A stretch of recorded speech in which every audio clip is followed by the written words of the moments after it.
One of the topics we never shy away from here on the Connection Codes podcast is the topic of conflict. We talk a lot about conflict in marriage relationships and with our children.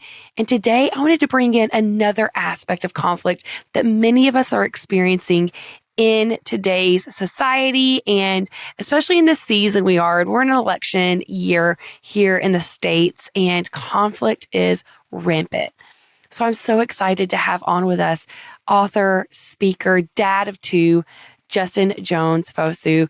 He has so much wisdom in how to bridge the gap and create curiosity so we can see each other and create more empathy and understanding from someone who has a totally different life experience than we do.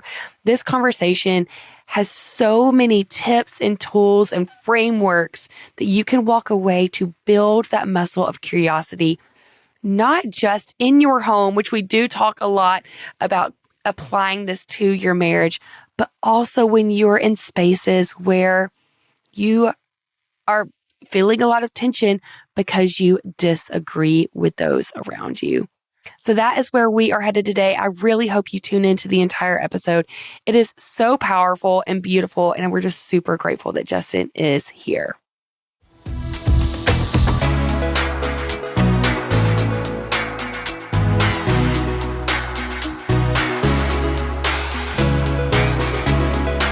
So welcome to the Connection Codes podcast. This is the podcast where we break open the emotions that take us from being disconnected to connected in our relationships and in ourselves. I am your host, Tera, and joining me today is Justin Jones-Fosu, author of Your Why Matters Now, The Inclusive Mindset, and his latest book, I Respectfully Disagree: How to Have Difficult Conversations in a Divided World. The Connection Codes was founded by Dr. Glenn and Phyllis Hill, and it is the guide to human connection. And we are so glad you are here. I am so excited, Justin, to have you on the podcast today. Before we dive in, I do want to share with you that this week, my husband, Wes, was glancing at my calendar to see when we need to get the kids out of the house at summer break.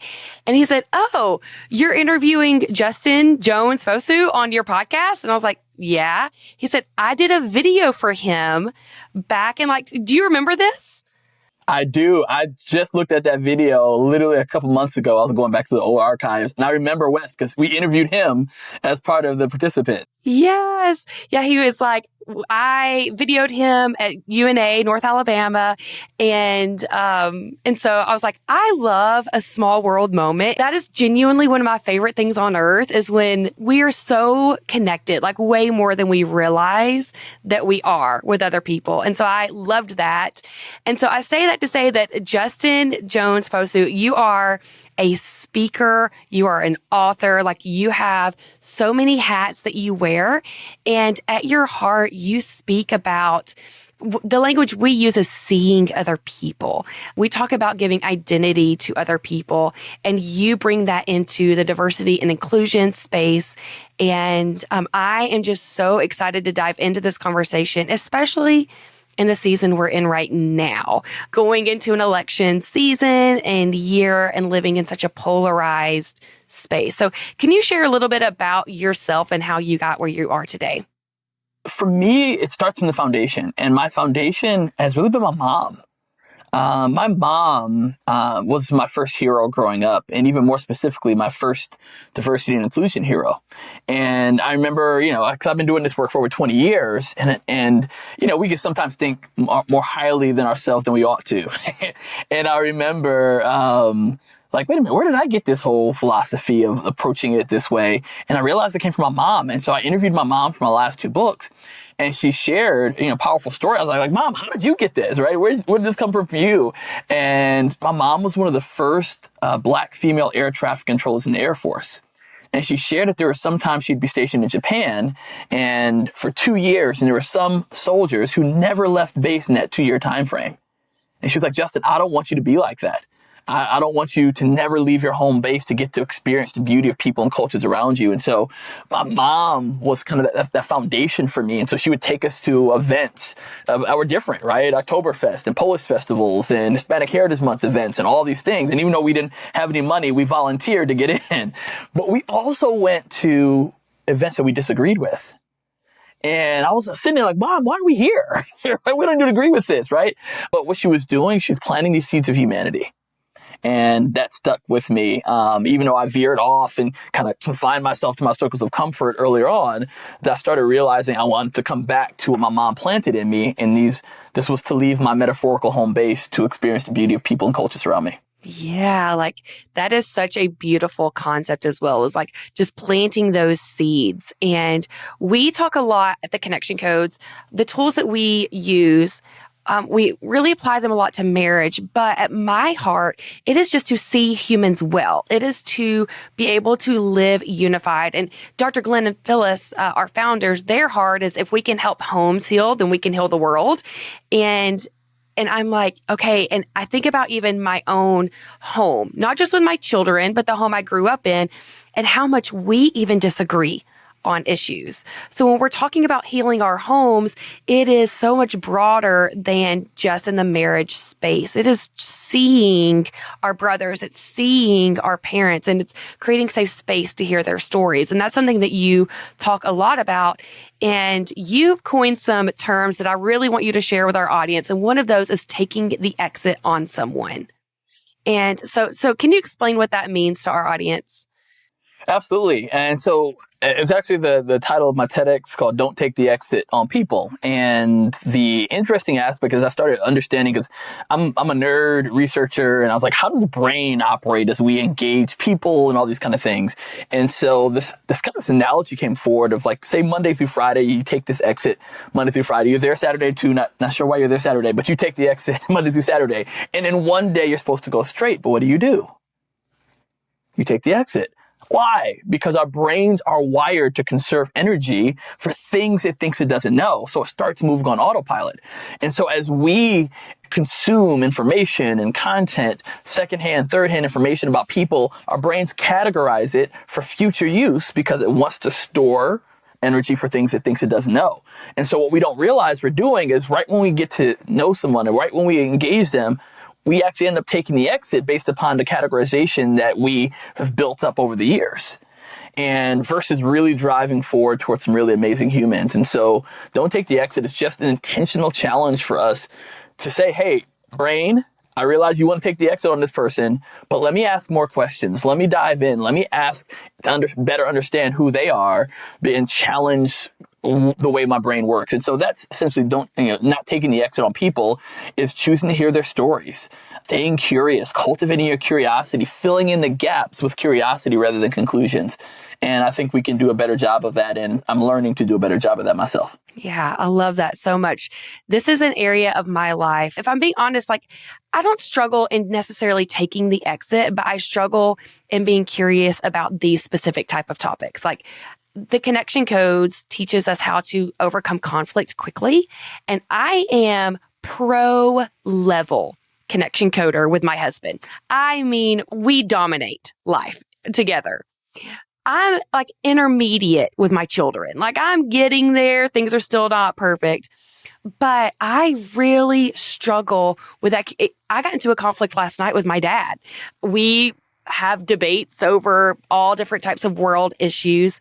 And that is where like the Connection Codes part of me just breaks off, and I like, Right. like I'm ready to like go to town and talk to you about these like big issues that are happening in the world, and I lose our language. And so can you share, what can this curiosity look like for people that are passionate about issues, but we strongly disagree? I loved the name of your new book, and that is, I respectfully disagree: how to have a difficult conversation in a divided world.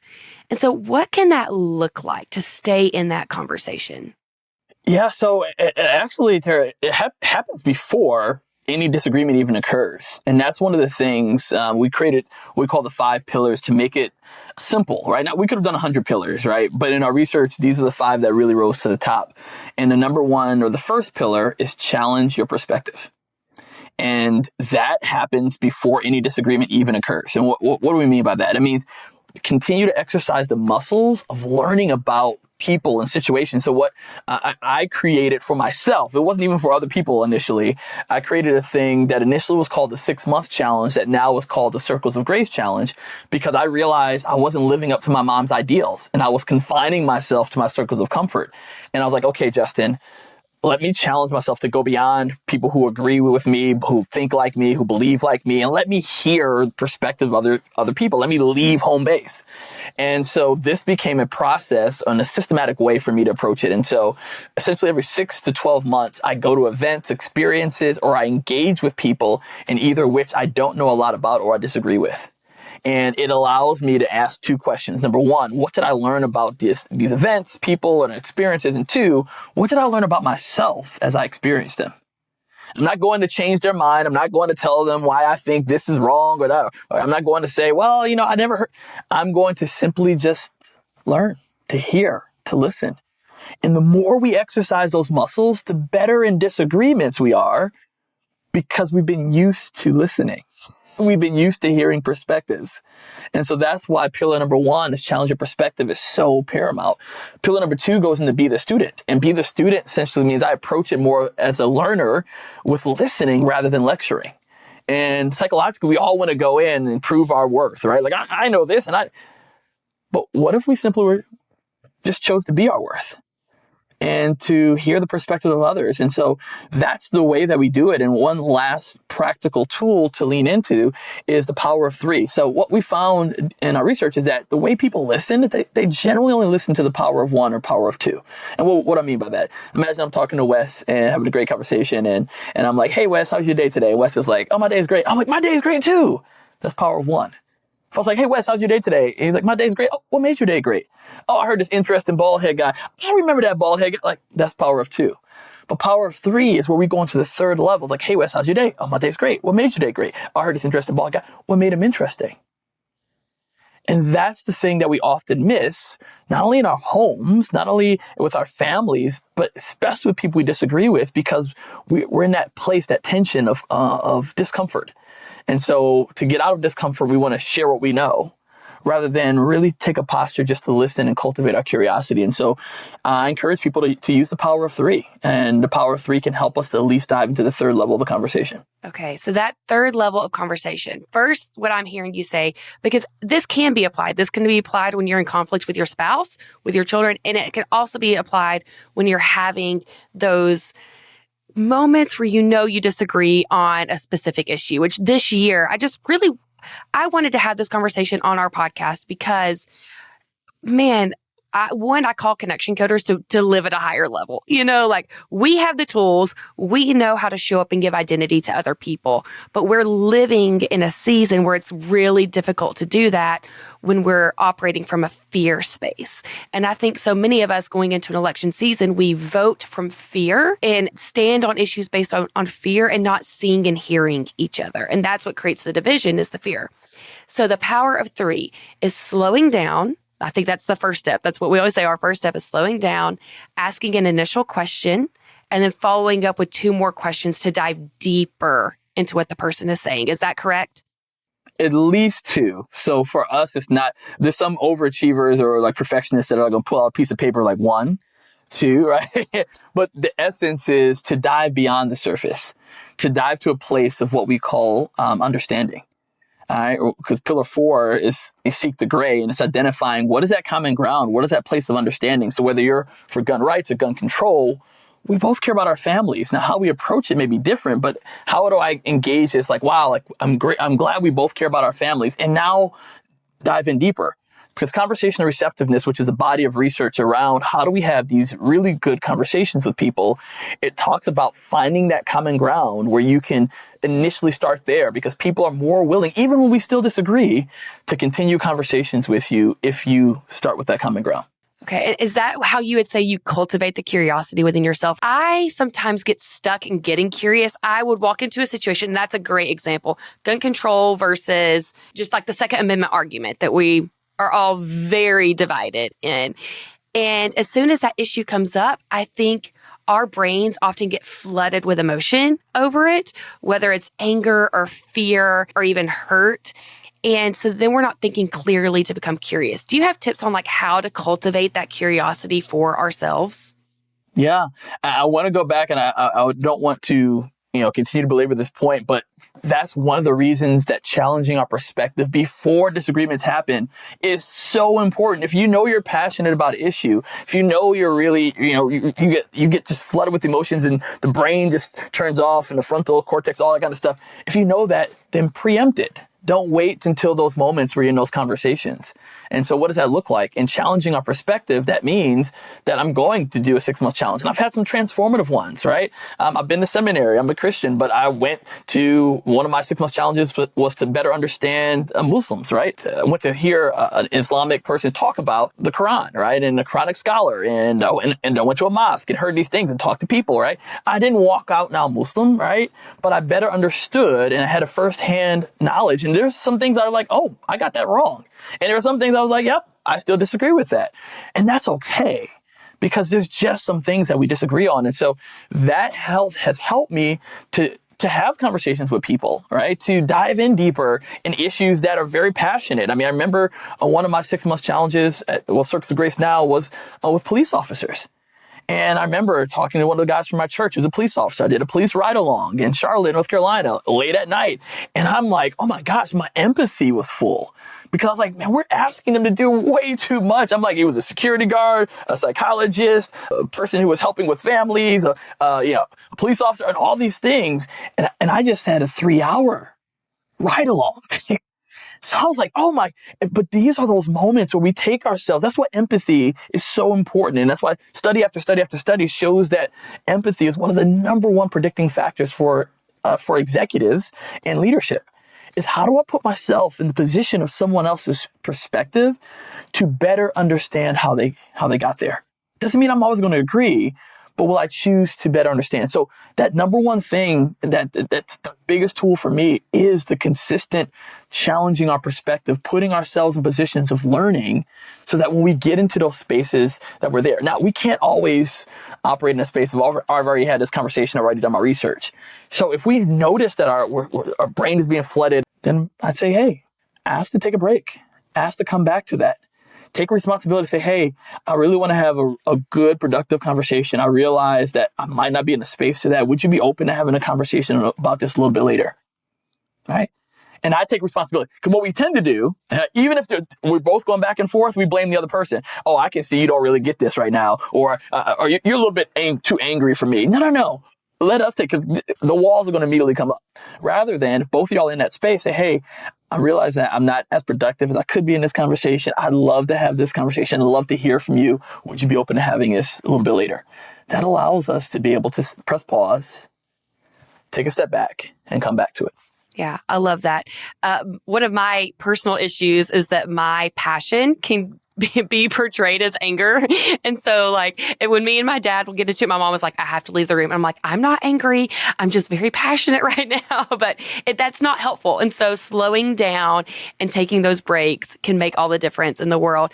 And again, if you're listening to this, apply this to your marriage as well, taking those breaks to see each other. And one of the things that you just, the example you gave, I loved hearing you say this.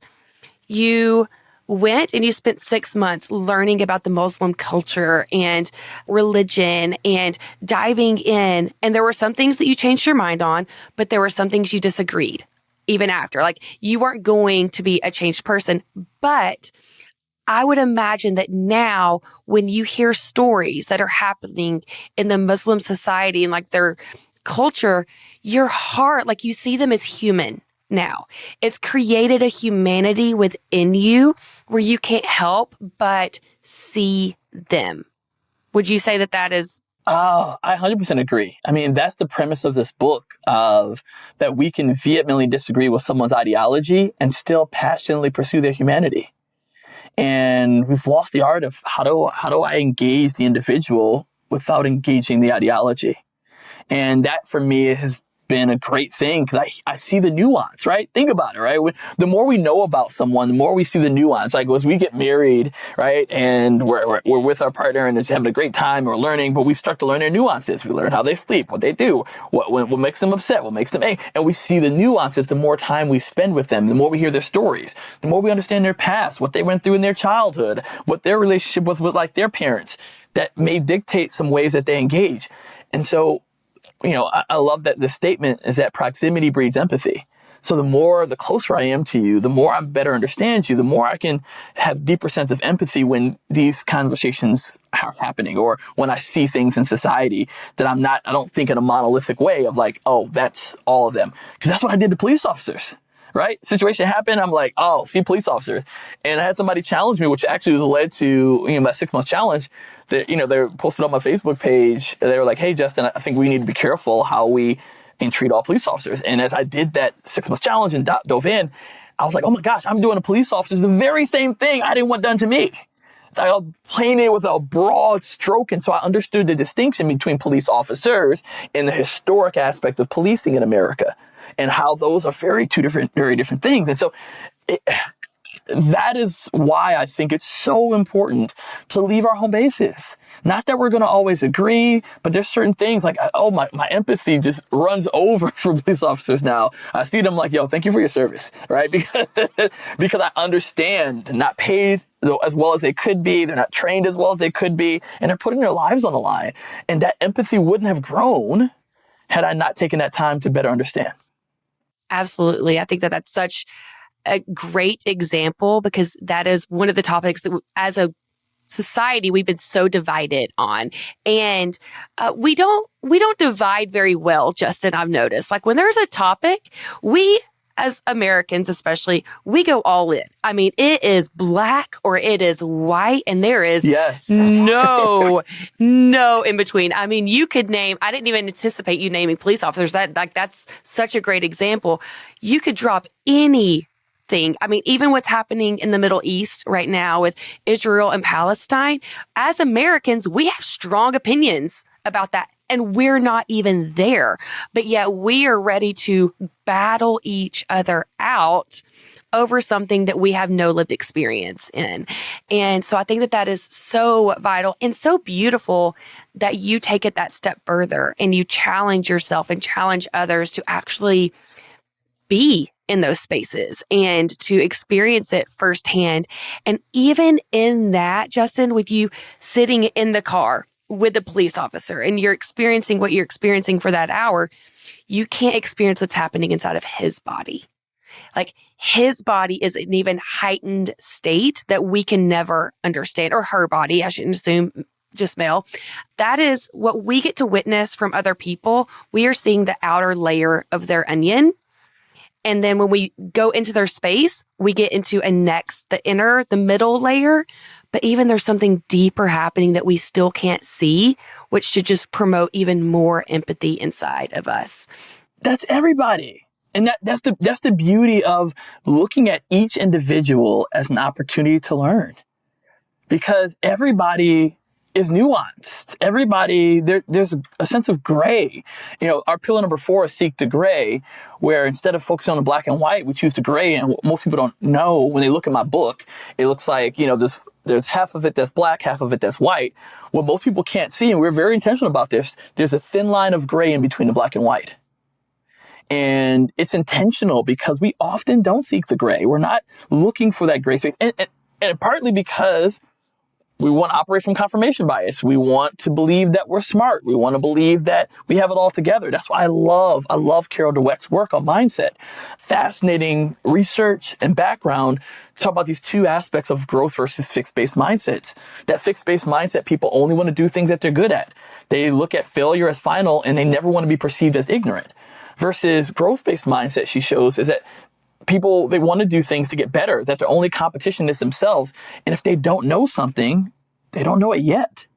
And so instead of it being disempowering, it's empowering to learn and to grow. And that's one of the things. So if you would, people want to cultivate that growth-based mindset, I started doing this thing called a birthday challenge in order to do that. So every year I do one thing that I've never have done before to challenge myself to stay in that growth-based mindset. And it's sometimes challenging. I'll be a really quick example. One of the times I wanted to say, okay, I'm going to learn how to ski. Cause I grew up and didn't have a lot of money, so I never went skiing. And so I went in my early 30s to this little known place called Vail. And while I was in Vail, one of the things is I'm there and I'm like struggling up the magic carpet, and it's these little kids who are like 4 or 5 who are just killing it, like whoosh, whoosh, whoosh, right? And I'm like, should I even be here? Like, I should have started when I was younger. But guess what, Tera? I kept going back. Not to Vail because that was very expensive. But in North Carolina where I live, I kept going back. And now I'm on intermediate slopes. And, I only fall off 4 times. And guess who I take back with me? I take my kids. And they become those kids that are whoosh, whoosh, whoosh. And that's the point, is when we choose to seek the gray, when we ask, what's missing? Instead of A and B, how do we create C together? One last book. I love this concept. A book I did during my MBA. Powerful book. One of the most powerful books about this conversation that I didn't realize till many years later. It's called Dialogue: The Art of Thinking Together, by William Isaacs. And he lays out these principles of how we can have true, genuine dialogue, because he says a true conversation or dialogue is a conversation with a center, not sides. And I love that concept. Yeah. Will you say that one more time? Dialogue, a true conversation or dialogue, is a conversation with a center, not sides. It's where we're almost like a drum circle, right? When you have a drum performance, there's somebody else on stage, and you're sitting there like, oh, that's good. But you're not a participant, right? They're the participant. They're the one. And that's how we treat conversations normally. It's one person having a performance. Versus a drum circle is that we're all contributing to the sound that each and every one of us hears. And that's what more of our conversations can be like. That's true, genuine dialogue. That's the gray. I think that is so beautiful. And something that, again, like I keep tying it back to, I know a lot of our audience, they're married couples that get meeting in the center and not on the sides. Like, I think that is such a beautiful imagery. And then also, I love that you talk about going back and like studying what people have experienced. You can do that with your spouse. I was a baby when Wes and I got married. I was 21 years old. Like, I felt like a child. I can't believe my parents let me do that. But even now I'm 37 and I am just unpacking some of my early childhood experiences.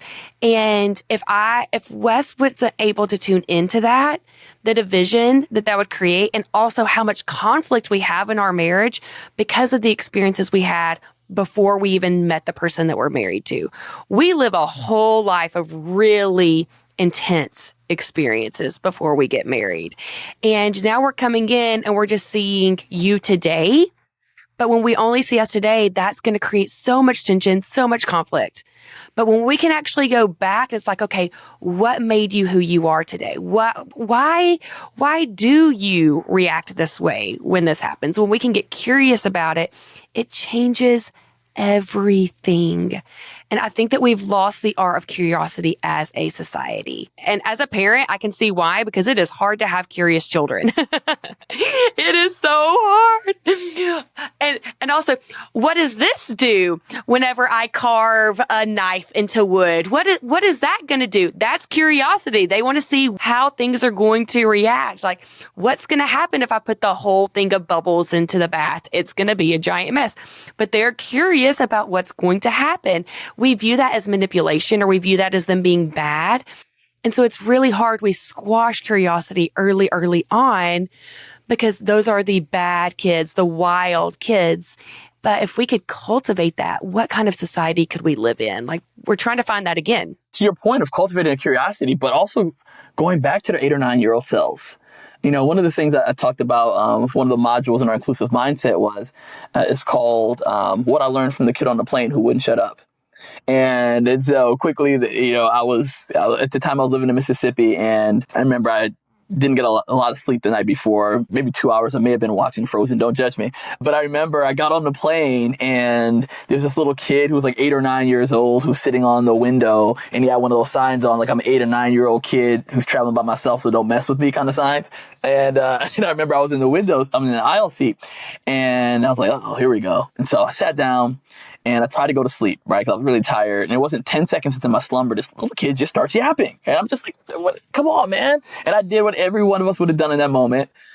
I listened and through my frustration. And he was talking to the lady who was next to us, who I believe is from Laos.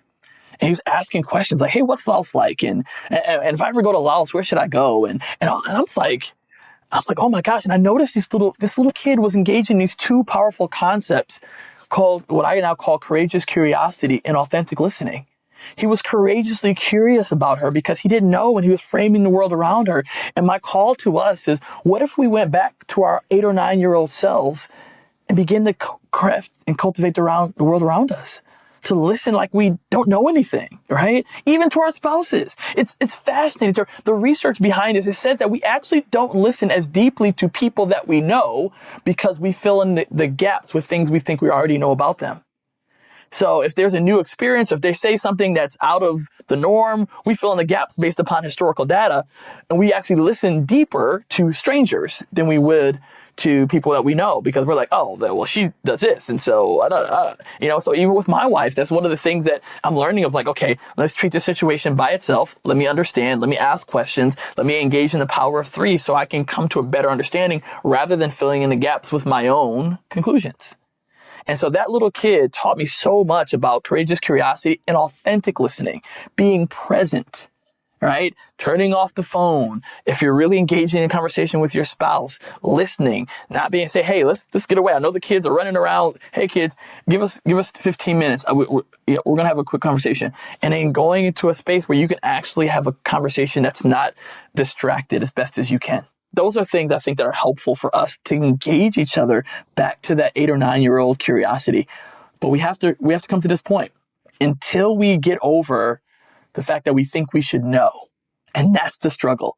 All right. When people, people always done that, right? It's like, have you seen that movie? Oh yeah, I've seen, that's a good movie. And we haven't seen the movie, but we put on this thing, like, we say pretending isn't progress. So we pretend as if we know rather than staying curious and saying, hey, I don't know, and practicing that more and more. So I want to encourage everybody who's listening to practice. I don't know. Let me get back to you. Oh, I haven't heard of that before. Nope, haven't seen that movie. Oh, wow, I haven't heard that.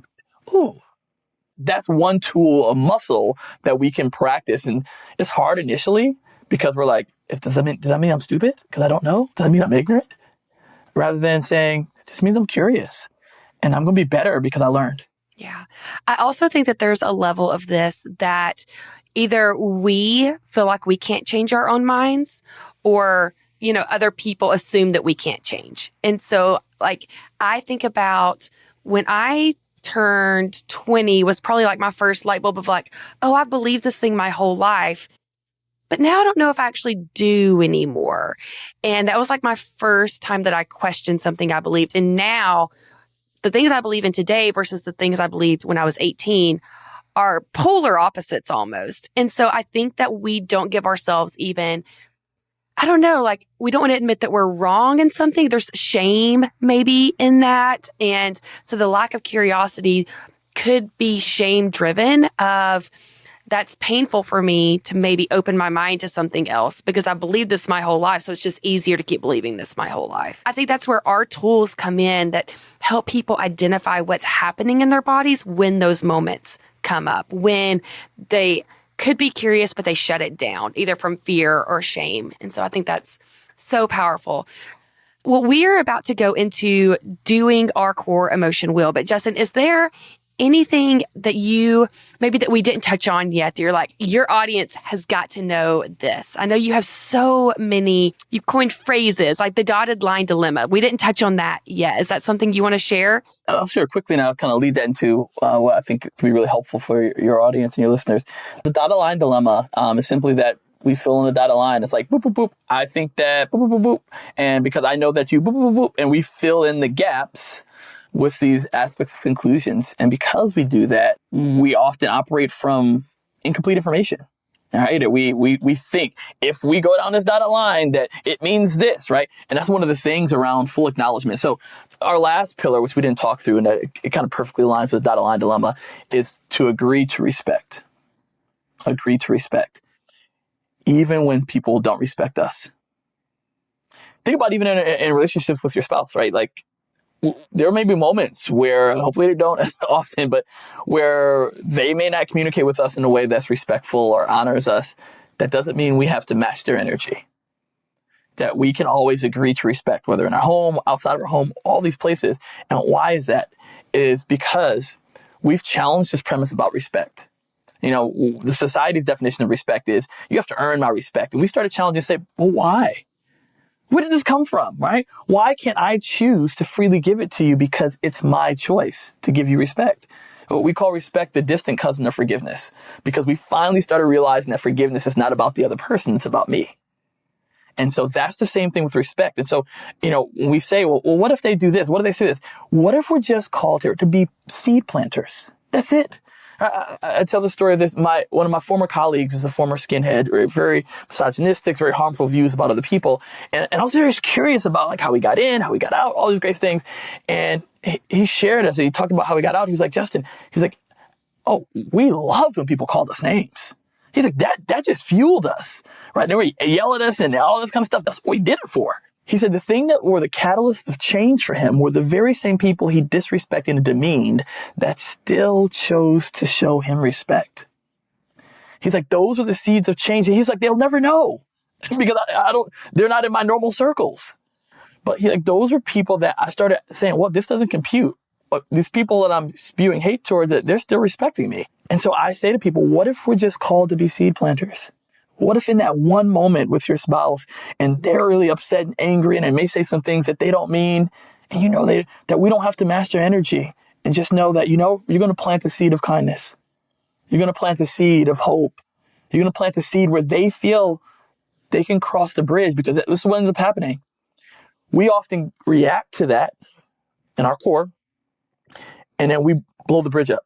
And now they don't feel like they have a way to come back. And so now they're entrenched in where they were, in their anger, in their shame, or any other places, versus keeping the bridge open and saying, you know, this may be a really tough time for us to have this conversation.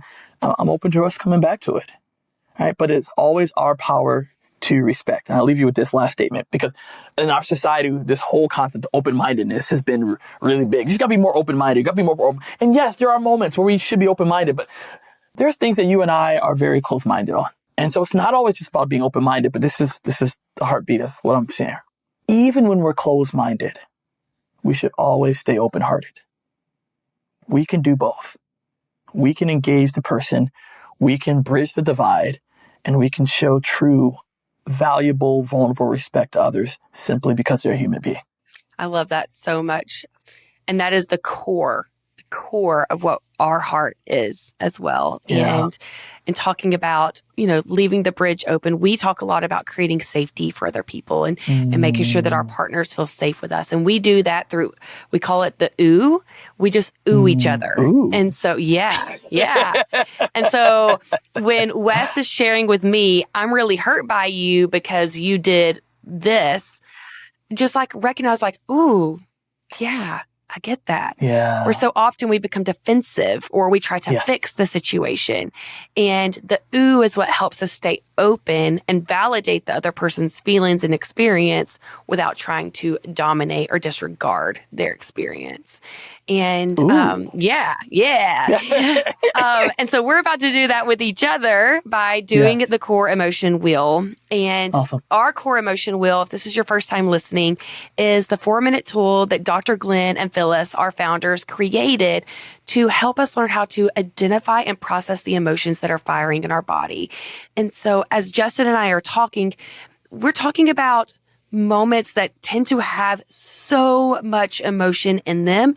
And when we become flooded with emotion, Dr. Glenn says, we become a dumber version of ourselves. We don't show up as our best self. But when we can identify and process what we're experiencing, we can then slow our brains down and actually access that curiosity. We can create the safe space for each other. We can ask questions not out of fear, but out of curiosity, and not let the other emotions override. And so I will go first, Justin. And what we do is I'll hold it up for you and it's your turn. There are 8 core emotions that we all experience as humans.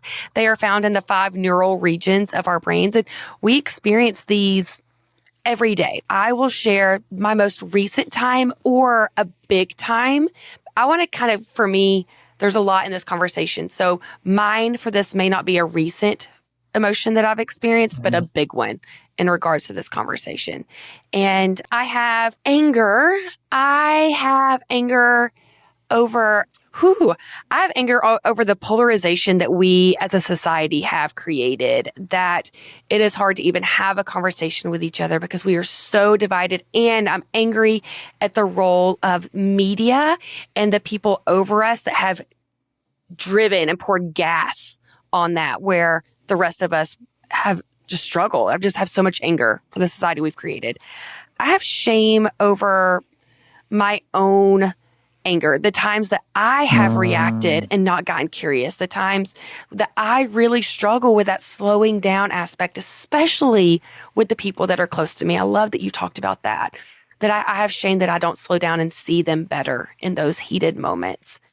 I have guilt. I have guilt for the times that I didn't see someone else, that it's someone that I had previously would have said I disagree with their lifestyle or their choices or their beliefs, that I did not get curious with them. I have guilt about that. I have a lot of fear leading into the next several months over the news outlets consuming things. I have fear over how it will affect many of our mental health and our state, and how we will respond and miss each other as humans. I have loneliness because I feel like I even need to hide parts of me of what I believe for fear of rejection. And so that's a very lonely place to be. I feel sad. I feel sad because I've actually lost a friendship over disagreeing views. Someone decided to take the exit and not have conversations. And I feel hurt by that too. That was so hurtful. That we can't even talk to each other, that it's easier for someone to exit off, that's really hurtful. And I have joy. I have joy, Justin, in you being here and having this powerful conversation, not just with me, but with our audience. I've gained so much from it. And I have joy that a lot of what you shared are tools that I can now take in to conversations with people that I'm close to and not fill in the gaps for them and be reminded to be curious. So thank you so much for that. Wow. Yeah. Thank you. Thank you. Wow. Well, Ooh. And that's right. And so as you do your core emotion wheel, know that you don't have to do it issue specific. Like I'll say with my kids, like, I have guilt. You've watched too much TV today, that I had to work a lot. So it could just be on something recent that is fired in your brain. But I will hold it up for you and you could just go through as what fires for you. Okay. Let's see here. And so it doesn't have to be necessarily current. When you're doing it, if you do it with your spouse or your kids, the more current you can be, the better. But we also do issue-specific wheels that can just be a big emotion you feel around something. Okay, awesome. All right, so let's dive in. All right, cool. I feel angry at myself for all that occurred in my past marriage that led to divorce. Felt shame because I didn't want, I came from a household without both parents, and I didn't want my kids to experience the same thing. And so felt a deep sense of shame. I felt guilty because kids have to take their clothes because we co-parent, right? Back and forth and all that they go through. I feel fear that I'm going to be like my dad, who wasn't in my life. And very thankful I have a therapist who said, challenged me that you're not going to be like your dad. But there's fear of that. I feel lonely at times because people make assumptions and don't ask questions. and don't know what happened. And so it creates a sense of loneliness, especially with friends that you had built upon your marriage, friends that feel like they have to take sides even though no one's asking them to. I feel sad that not only I have to go through that, but the kids have had to struggle with that. I feel hurt at friends who haven't reached out, haven't asked questions, haven't said, hey, how are you doing? But I feel joy. I just got married about 3 months ago. And while the divorce was a long time ago, such a great sense of joy in the relationships that are being built. And, my dream come true, and that our kids like each other in aspects of our blended family. And that we're all going to go to Ghana together soon. And so I'm filled more so with great joy over Tanya and Isaiah, and Lydia, and Peter, and David, and our 0.5, our dog, Chase, our Labradoodle. And that overwhelms me with greatness. I love that. Thank you so much for sharing that and for being vulnerable with our listeners, because I know a lot of them can identify with much of what you said. And that is one of the things that I love about our tool, is that it creates empathy, and it helps us see like, oh, I'm not the only one experiencing that. Because often where we get stuck with each other is over the logistics of life. But when we can actually get to each other's like shames and fear and lonely, we can connect with each other. We can see each other. And yeah, that was so beautiful. Thank you so much for sharing. And thank you for being here, Justin. Where can our listeners find you and find your tools and your books? They can find me, I prefer to connect. I love connecting on LinkedIn, Justin Jones-Fosu. That's my favorite place. 2 websites that are helpful. One is howtorespectfullydisagree.com.